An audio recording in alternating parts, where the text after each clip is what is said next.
പാട്ട് പാടാം. അമരത്തു നാഥനീശോ അരികത്തു Mary Joseph ഇരുപുറം Francis Clara കൂടെയും വന്ന തളരുവതില്ല കൈകൾ മറിയുവതില്ല തോണി മറുകരയെത്തിയിടും നാം സുരക്ഷിതരായി. മറന്നവങ്ങള് ഇത് പാടാം. കൂടെ വലിയ പാട്ട്. അമരത്തു നാഥനീശോ അരികത്തു മേരി ജോസഫ് ഇരുപുറം ഫ്രാൻസിസ് ക്ലാര കൂടെയും വന്ന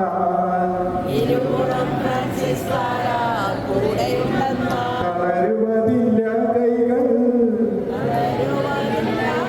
മറിയുവതില്ല തോണി മറുകരയെത്തിയിടും നാം സുരക്ഷിതരായി. നമ്മുടെ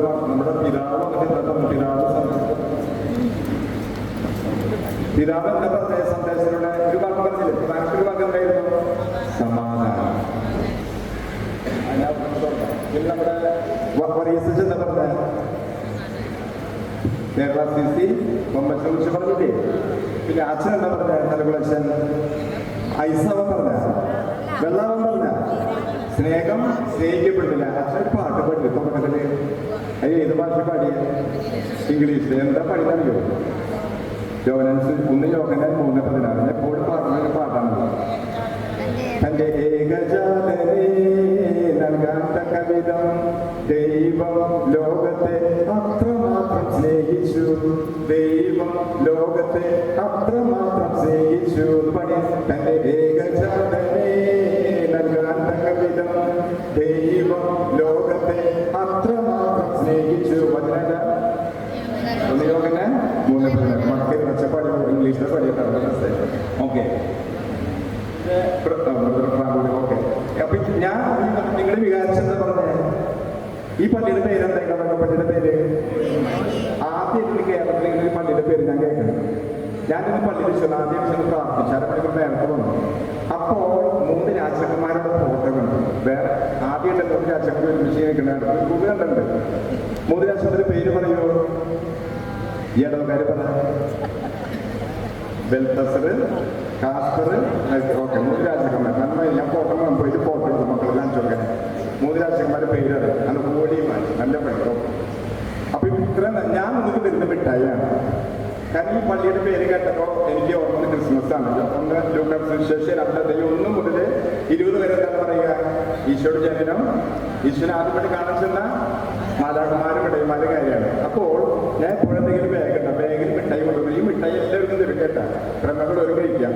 മിഠായി തരുമ്പോൾ മിഠായിയുടെ പേര് പറയാം. നിങ്ങൾക്ക് കഴിക്കാൻ മിഠായിയുടെ പേര് പറയും. പേരറിയോ? എല്ലാവർക്കും മിഠായിയുടെ ഇറ്റ് വഴിക്ക് പേപ്പർ പോയി തിന്നും. മിഠായിയുടെ പേര് പറയാമോ? എന്തെങ്കിലും മിഠായി? Eclair, Poppins. ഓക്കെ. അപ്പൊ ഞാൻ തരുന്നത് ലൂക്കാസ് സുവിശേഷം. വിണ്ണ് മണ്ണിലേക്ക് വന്നു, വിണ്ണ് മണ്ണിലേക്ക് തൊട്ട്, വിണ്ണ് മണ്ണിലെ അണിഞ്ഞു. എന്താ ഇത്? വിണ്ണ് മണ്ണിലേക്ക്. ആരാണ് വിണ്ണ്? ഉണ്ണീശ്വര ദൈവം വിണ്ണിലേക്ക് വന്നു, വിണ്ണ് മണ്ണിനെ തൊട്ടു, വിണ്ണ് മണ്ണിൽ അലിഞ്ഞു. അപ്പൊ ലൂക്കാ 22-ാം അധ്യായം 22-ാമത്തെ അധ്യായത്തിലെ 1 മുതൽ 20 വരെയുള്ള വചനങ്ങൾ വരികളിലും വരികൾക്കിടയിലും മിഴിയൂരിയാൽ കൃത്യമായി ചില പാഠങ്ങൾ തെളിഞ്ഞു കിട്ടും. അവ ഈ 4 മധുരം മിഠായിട്ട് ഞാൻ സംഘടിപ്പിക്കും. 4 മധുരം മിഠായി തരാം. 1-ാമത്തെ മിഠായിയുടെ പേരാണ് ലാളിത്യം. കിട്ടിയ മിഠായി ലാളിത്യം. ആകാശത്തെ മേൽക്കൂരയും ദിക്കുകളെ ചുമരുകളുമാക്കിയ ആട്ടിടയരോടാണ് ദൈവദൂതൻ സന്തോഷത്തിന് വർത്തമാനം ആദ്യം അറിയിച്ചത്. ജീവിതത്തിന്റെ ആഡംബരങ്ങളെയും കെട്ടുകാഴ്ചകളെയും നമുക്ക് കഴിവതും മാറ്റി നിർത്താം. പ്രകൃതിയോട് പരമാവധി ചേർന്ന്. എന്തേ അടുത്ത മാസം 5 എന്താ വരാൻ? പരിസ്ഥിതി രാജ്യല്ലേ? അടുത്ത മാസം 5 അപ്പൊ പ്രകൃതിയോട് നമുക്ക് ചേർത്ത്. അപ്പൊ 1-ാമത്തെ മിഠായിയുടെ പേരെന്താ? 2-ാമത്തെ മിഠായി അതിവേഗം. ഇനി വാർത്ത കേട്ട വഴിക്ക് ഇടമാരും നേരെ വിളിക്കണം. കുറച്ചുകൂടി നൽകേണ്ടവരുണ്ട്. അവർ ഉറങ്ങിയാണ്. അവർ മാലകൾ സന്ദേശം കേട്ട വഴിക്കത്തിണ്ടായി. സന്ദേശം മറിച്ച് ദൂതന്മാരെ വിടവാങ്ങി നിമിഷം തന്നെ അക്കന്മാർ തീരുമാനമെടുത്തു. ബത്ലഹേമിലേക്ക് നമുക്ക് പോകണം. ആരെ കാണണം? ഉണ്ണിയെ കാണണം. സത്കൃത്യങ്ങൾ ചെയ്യണം. നിശ്ചയിക്കുക. കാലവിളമ്പ് കൂടാതെ ചെയ്തു തീർക്കുക. ഇതത്രേ പാട്ടിൽ നമുക്ക് നൽകുന്ന ജീവിതം. 2-ാമത്തെ മിഠായിയുടെ പേരെന്താ? അതിവേഗം. 3-ാമത്തെ മിഠായി സത്വാർത്ത. നല്ല കാര്യങ്ങൾ കാണാനും കേൾക്കാനുമുള്ള അവസരം ആട്ടിന്മാർക്ക് ലഭിച്ചു. അനുദിനം നമ്മളും പലതരം സദ്വാർത്തകൾ അറിയുന്നുണ്ട്. നല്ല വിശേഷങ്ങൾക്ക് ഭാഗമാകേണ്ടവരാണ് നമ്മൾ തന്നെ. നല്ല വിശേഷം നമ്മളിൽ നിന്ന് എപ്പോഴും ഉണ്ടായിക്കൊണ്ടിരിക്കണം. അപ്പൊ മൂന്നാമത്തെ മിഠായി എന്താണ്? സദ്വാർത്ത. നാലാമത്തെ മിഠായി സ്തുതിയുടെ ജീവിതം. എന്താണ്? സ്തുതിയുടെ ജീവിതം. ദൈവത്തെ മഹത്വപ്പെടുത്തുകയും സ്തുതിക്കുകയും ചെയ്തുകൊണ്ട് ആട്ടിടയർ തിരിച്ചുപോയി. നമ്മുടെ ജീവിതങ്ങളിലും ദൈവിക അനുഭവങ്ങളെ സ്വന്തമാക്കി കഴിയുമ്പോൾ സ്തുതിയോട് ചെയ്തിരിക്കുന്ന നാമം ഉയരണം. നമ്മുടെ ജീവിതം ഒരു സ്തുതിയുടെ ജീവിതമാണ്. അപ്പൊ ഒന്നാമത്തെ മിഠായി ലാളിത്യം, രണ്ടാമത്തെ മിഠായി അതിവേഗം, മൂന്നാമത്തെ മിഠായി നാലാമത്തെ സ്തുതിയോട്. നാല് മിഠായി കിട്ടിയോ? ഇനി ഈശ്വര സമ്മാനം നൽകുന്ന കണക്കാണ്. 3 സമ്മാനം ഈശ്വര നമുക്ക് തന്നു. ആരൊക്കെ തന്നു 3 സമ്മാനം? ആർക്ക് പറയാം? ഈശ്വര തന്ന 3 സമ്മാനങ്ങൾ. അപ്പനെ തന്നു, അമ്മയെ തന്നു, അപ്പം തന്നു. ഏതാ 3? അപ്പൻ, അമ്മ, അപ്പം. മറക്കോ? അപ്പൊ ഈശോ നമുക്ക് അപ്പനെ തന്നു. നമുക്ക് നമ്മെ സ്നേഹിക്കുന്ന ഒരു പിതാവുണ്ടെന്ന് ഈശോ കാട്ടി തന്നു. അപ്പനെ തന്നു വിളിച്ചേ അപ്പ പിതാവ്. തിരുപ്പിറവി ഒരു തെളിവാണ്. എന്നെ സ്നേഹിക്കുന്ന ഒരു അപ്പച്ചൻ എനിക്കുണ്ട് എന്നൊരു തെളിവ്. ഈശോ അപ്പനെ തന്നത് എന്തിനാണ്? കണ്ടു വളരാനാണ്. അപ്പന്മാരെ കണ്ട് ആര് വളരണം? മക്കൾ വളരണം. ഇപ്പോഴത്തെ അപ്പന്മാരെ കണ്ട് വളരുന്നുണ്ട് മക്കൾ? ഒന്ന് ചിന്തിക്കാം അപ്പന്മാർ. ഞാനടക്കമുള്ള അപ്പന്മാരെ ചിന്തിക്കട്ടെ. എന്താണത്? ഈശോ അപ്പനെ തന്നത് കണ്ടു വളരാനാണ്. അപ്പനെ പോലെ കണ്ടു വളരണം. മനസ്സിലായി? അപ്പൊ കണ്ടു. രണ്ടാമത്തെ ഈശോ കാര്യം തന്നെ അമ്മയെ തന്നു. കുരിശിൻ ചുവട്ട് വെച്ച് വലത്തിന് ശിഷ്യ യോഗനാൻ തന്റെ അമ്മയെ സമ്മാനമായി നൽകി. എന്തെന്നറിയാമോ? കൊണ്ടുവളരാൻ. കൊണ്ടുവളരാൻ, കൊണ്ടാക്കാനല്ല, കൊണ്ടുവളരാൻ അമ്മയെ. തിരുസഭയിൽ പരിശുദ്ധ അമ്മയെ കൊണ്ടുവളരാൻ എല്ലാ വിശ്വാസികൾക്കും ആവണം. വീട്ടിൽ അമ്മയെ കൊണ്ടുവളരാത്തതിന്റെ അപകടങ്ങൾ കൂടി വരുന്ന കാലഘട്ടം. അമ്മേനെ എവിടെ ഉണ്ടാക്കും? നിങ്ങളുടെ ആവശ്യം എന്താണ്? ഒരു പക്ഷേ അമ്മയെ കണ്ട് കൊണ്ടു വളരേണ്ടതാണ്. അപ്പൊ അങ്ങനെ അപ്പുറം കൂടി വരുന്ന കാര്യം. കള്ള തട്ടിയാൽ പിന്നിക്ക് കേടില്ല. എന്തല്ലേ ചൊല്ല്?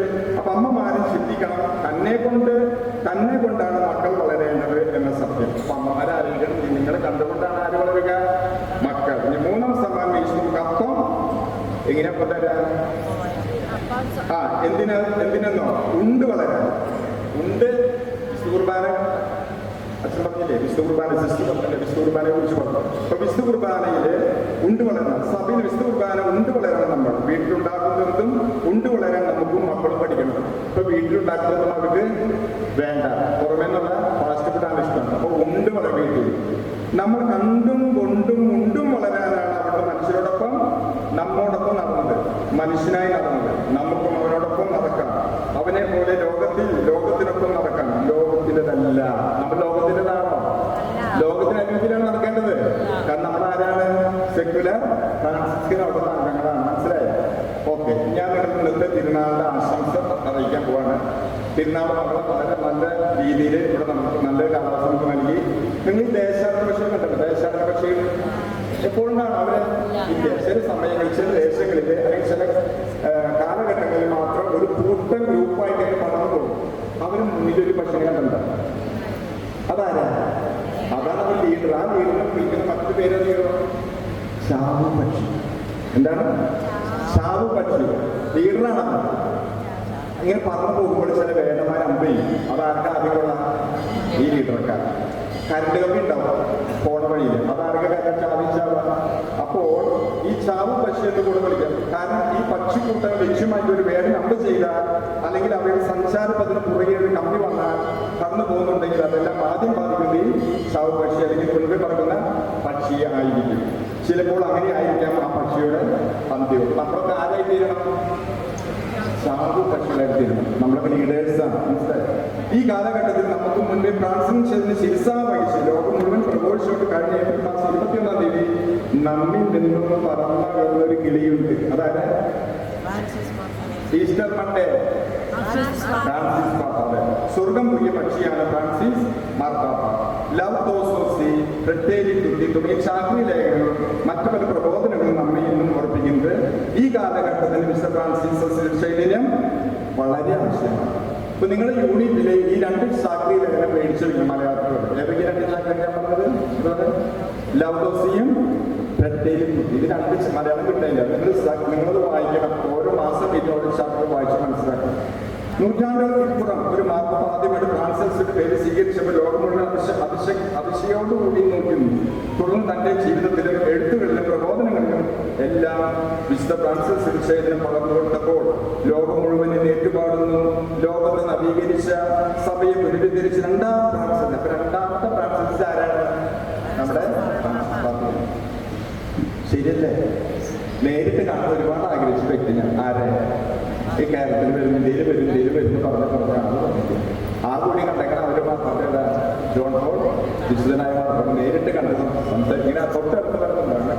പിന്നെ തൃശ്ശൂർ പ്രത്യേകം ടിക്കറ്റിന്റെ അതുകൊണ്ട് അത്ര അടുത്ത് കൊണ്ടൊരു മാത്രമയാണ് ജോണിലുണ്ട്. പക്ഷേ ഈ മാത്രം നമ്മൾ ആഗ്രഹിച്ചു നടന്നു. അപ്പോൾ ഫ്രാൻസിസ് സ്ഥാപിച്ച മൂന്നാം സഭയിലെ പ്രിയ സഹോദരങ്ങളെ, അടുത്തത് നമ്മുടെ ഓരോരുത്തരുടെയും ഗുണമാണ്. ഫ്രാൻസിസ് ചൈതന്യം അവകാശപ്പെടുന്ന ഏതൊരു വ്യക്തിയും മൂന്നാം ഫ്രാൻസിസിനനുസരിച്ചിട്ട് മാറിയിരിക്കുന്നു. അപ്പൊ നമ്മളാണ് അടുത്ത ഫ്രാൻസിസ്മാരായിട്ട് മാറേണ്ടത്. എത്രാമത്തെ? മൂന്നാമത്തെ. രണ്ടല്ല, മൂന്നാമത്തെ. ഓക്കെ. ഏതൊരു വ്യക്തിയും മൂന്നാം ഫ്രാൻസിസ് മാറിയിരിക്കുന്ന ഫ്രാൻസിസ് തന്നെ ഓർമ്മിക്കുന്നു. ഫ്രാൻസിസ് ചൈതന്യം നൂറ്റാണ്ടുകൾക്ക് ഉപ്പുറവും പ്രസക്തവും പ്രത്യാശകരവും അനിവാര്യവുമാണെന്ന് ആ പുണ്യജീവിതം നമ്മുടെ സമ്പാദിക്കുന്നു. കഠിനതരം എന്ന് തോന്നിയ കാലഘട്ടത്തിൽ സൂക്ഷ്മവും സൗമ്യവും സുന്ദരവുമായ ഫ്രാൻസിസ്കൻ ചരിത്രത്തിൽ സാക്ഷ്യം വഹിച്ച മാർപ്പാപ്പ അദ്ദേഹത്തിന്റെ പിന്തുണച്ചകരാകാൻ നമ്മെ ഓരോരുത്തരെയും ക്ഷണിച്ചു. വിശുദ്ധ ഫ്രാൻസിസിനാൽ സ്നേഹിക്കപ്പെട്ട് ക്ഷണിക്കപ്പെട്ട് സഭയിൽ അംഗത്വം എടുത്ത ഓരോ മക്കൾ നമ്മളെല്ലാവരും 1, 2, 3 സഭയിലെല്ലാവരും. അപ്പോൾ തന്റെ ഓട്ടം മനോഹരമായി പൂർത്തിയാക്കി ഫ്രാൻസിസ് പാപ്പ തന്റെ കൈകളിലുണ്ടായിരുന്ന ഫ്രാൻസിസ് ചൈതന്യമെന്ന ബാറ്റൻ അടുത്ത ലാപ്പ് ഓടാൻ കാത്തിരിക്കുന്ന ഓരോരുത്തരും മുമ്പിലേക്ക് വെച്ചിട്ടുണ്ട്. അപ്പൊ ഈ ബാറ്റൻ നമ്മുടെ മുന്നിലേക്ക് ഫ്രാൻസിസ് പാപ്പ വെച്ച് നീട്ടാണ്. ആ ബാറ്റൻ നമുക്ക് ഏറ്റുവാങ്ങാം. എന്നിട്ട് നാം ആയിരിക്കുന്ന ഇടങ്ങളിൽ, നിങ്ങളുടെ യൂണിറ്റുകളില്, ഇടവകളില്, കുടുംബങ്ങളില്, രൂപതകളില്, ഇടങ്ങളിൽ, പ്രവർത്തന മണ്ഡലങ്ങളിലെല്ലാം അസീസ് ക്ഷേത്രത്തിന്റെ കാലാനുസൃതമായ നേർസാക്ഷ്യങ്ങളായി നമുക്ക് മാറാം. അങ്ങനെ നമുക്കും വരും തലമുറയ്ക്കും മുൻപിൽ സുരക്ഷിതമായി വെച്ചു നീട്ടാൻ കഴിയണം. എന്ത്? ഫ്രാൻസിസ്കൻ ചൈതന്യം എന്ന ഈ പാട്ട് ഏവർക്കും മൂന്നാം ഫ്രാൻസിസ് ആശം ഞാൻ നേരുകയാണ്. നമുക്ക് അതൊന്ന് പറഞ്ഞ പാട്ട് ഞാൻ ശ്രദ്ധിക്കുകയാണ്. അമരത്തുനാഥനീശു അരികത്തു മേരി ജോസഫ് ഇരുപുറം ഫ്രാൻസിസ്കാര കൂടെയും വന്നാൽ കൂടെ പറഞ്ഞോ. അമരത്തുനാഥ